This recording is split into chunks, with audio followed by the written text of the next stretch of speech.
Assalamualaikum warahmatullahi wabarakatuh. Perkenalkan, nama saya Sukmawati dengan stambuk A221211080. Baik, langsung saja. Nah, di sini saya akan membahas materi saya mengenai rancangan acak lengkap. Apa itu rancangan acak lengkap? Rancangan acak lengkap atau biasa kita sebut sebagai RAL merupakan rancangan yang paling sederhana jika dibandingkan dengan rancangan-rancangan percobaan lainnya. Dalam rancangan ini tidak terdapat lokal kontrol, sehingga sumber keragaman yang diamati hanya perlakuan dan galat. Rancangan acak lengkap adalah rancangan lapangan di mana seluruh satuan percobaan homogen. Nah, di sini kita akan membahas selanjutnya itu mengenai keuntungan dan kerugian rancangan acak lengkap atau kita sebut RAL. Yang pertama kita bahas yaitu mengenai keuntungan dari rancangan acak lengkap atau biasa kita sebut RAL. Nah, keuntungan yang pertama yaitu perancangan dan pelaksanaan yang mudah. Kedua, analisis datanya sederhana. Ketiga, fleksibel atau sedikit lebih fleksibel dibandingkan dari rancangan acak kelompok dalam hal jumlah perlakuan, jumlah ulangan, dan dapat dilakukan dengan ulangan yang tidak sama. Yang keempat yaitu alternatif analisis non parametri yang sesuai. Yang kelima yaitu permasalahan data hilang lebih mudah ditangani atau sedikit lebih mudah dibandingkan dengan rancangan acak kelompok, yaitu dalam hal data hilang tidak menimbulkan permasalahan analisis yang serius. Terus yang kedua yaitu kehilangan sensitivitasnya lebih sedikit dibandingkan dengan rancangan lain. Yang ketiga yaitu derajat bebas galatnya lebih besar atau maksimum.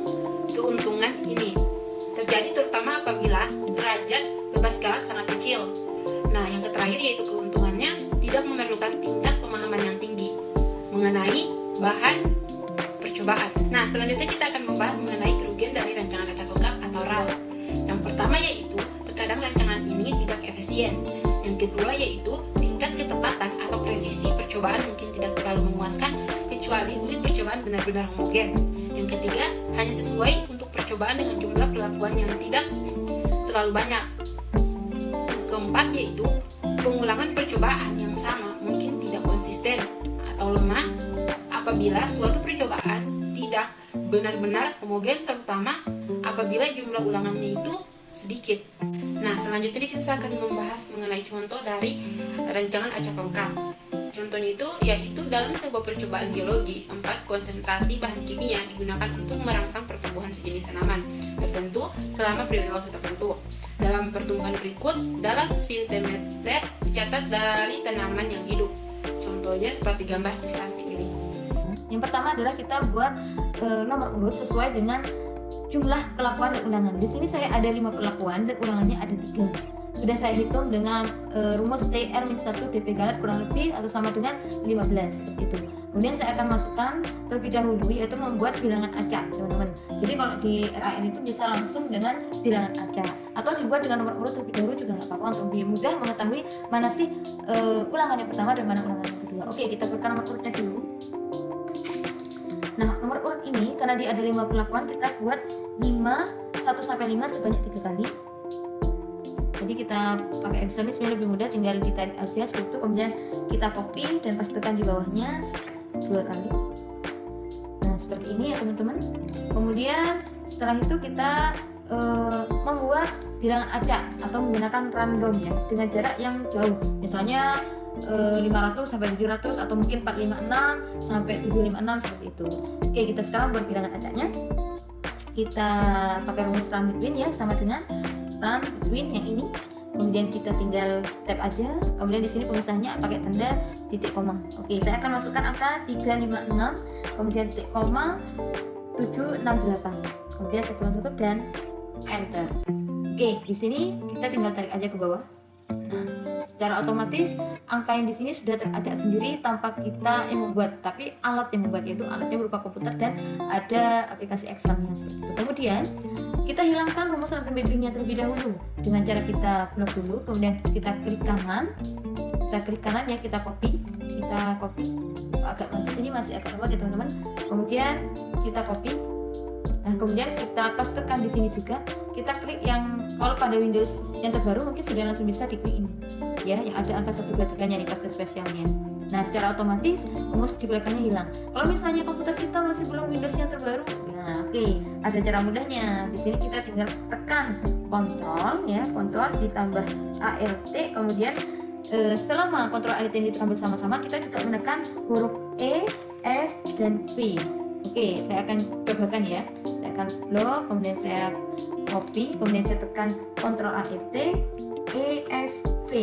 Oke, akan muncul seperti ini ya, password spesial. Kemudian kita klik values, kemudian kita klik OK. Secara otomatis sudah hilang ya teman-teman. Nah, setelah itu kita copy lagi, kita pindahkan. Ini adalah langkah yang pertama. Jadi nanti kalau misalnya kita udah mengcopy langkah-langkahnya, kalian nanti lebih mudah untuk menjelaskan pada pembimbing bagaimana cara kita untuk melakukan kegiatan pembuatan random. Kemudian kita pastikan di sini dan kita buat lagi di sini sesuai dengan ulangannya tadi. Kan di sini kita sudah punya P1 hingga P5, kita beri kode juga P1 hingga P5 per masing-masing ini sebanyak 3 kali sesuai dengan jumlah ulangan. Terus saya kopikan aja ya biar ada warnanya teman-teman. Jadi saya copy dari sini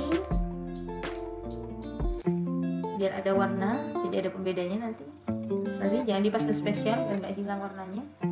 Terlalu besar ternyata. Oke, saya paste spesial dulu. Habis ini saya kasih warna. Langsung kita copy dari sini aja ya biar lebih mudah. Dan kita pastekan 2 kali. Oke, kemudian kita buat di rata tengah biar cantik dan kita blok lagi hingga P1 hingga P5, kemudian kita beri warna yang berbeda-beda biar kita mudah mengingat bahwa ini adalah blok ulangan, bukan blok yang berbeda. Oke, nah di sini kita sudah punya 3 ulangan dengan bilangan random. Oke, kita buat perlakuan. Ini adalah perlakuan ya teman-teman. Ada di ulangan pertama ada 5 perlakuan, ulangan kedua 5 perlakuan, ulangan ketiga ada 5 perlakuan. Kemudian kita copy lagi. Oke, kita letakkan di sebelahnya. Nah, selanjutnya kita blok dari P1, kita blok dari sini ya, semuanya ke bawah. Karena kalau pengacakan pada RAL itu memang yang diacak keseluruhan, tidak mengacak secara ulangan atau blok ya seperti RAK. Jadi yang diacak itu secara keseluruhan karena kita meletakkan dimanapun tempatnya, lingkungannya sama seperti itu. Jadi tidak ada batasan ya teman-teman. Jadi kita langsung mengacak semuanya. Kemudian setelah kita blok keseluruhan seperti ini, kita klik kanan, kita copy, kemudian kita klik sort and filter A to Z ya, atau kita urut A to Z sehingga di sini ada urutan. Oke, jelas sekali ya. Jadi nanti pada yang diurut ini bisa digunakan sebagai letaknya di ulangannya nanti. Oh ternyata di ulangan pertama nanti kita dapat ini saat perlakuan P5, P2, P1, P1, P3, P5. Bisa jadi ada yang sama. Oke, kita copy dan buatkan desain lahannya. Saya kopikan dari sini biar mudah aja. Kemudian saya letakkan di sini untuk jadi desainnya. Saya perbesar teman-teman. Kita buat sekarang. Nah, kita hapus isinya ini. Sekarang pada ulangan pertama ya. Jadi yang awalnya nomor urut ini menjadi menjadi urutan ulangan karena yang di sini tadi perlakuannya sudah kita acakkan total. Jadi nggak bisa dijadikan 55 agak sulit untuk ini ya. Jadi kita gunakan yang ini sebagai untuk penentu, mengambil 5 urutannya.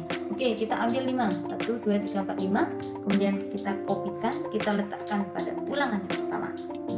Kemudian kita ambil lagi, kita kopikan 1, 2, 3, 4, 5 lagi, kita letakkan pada ulangan ketiga.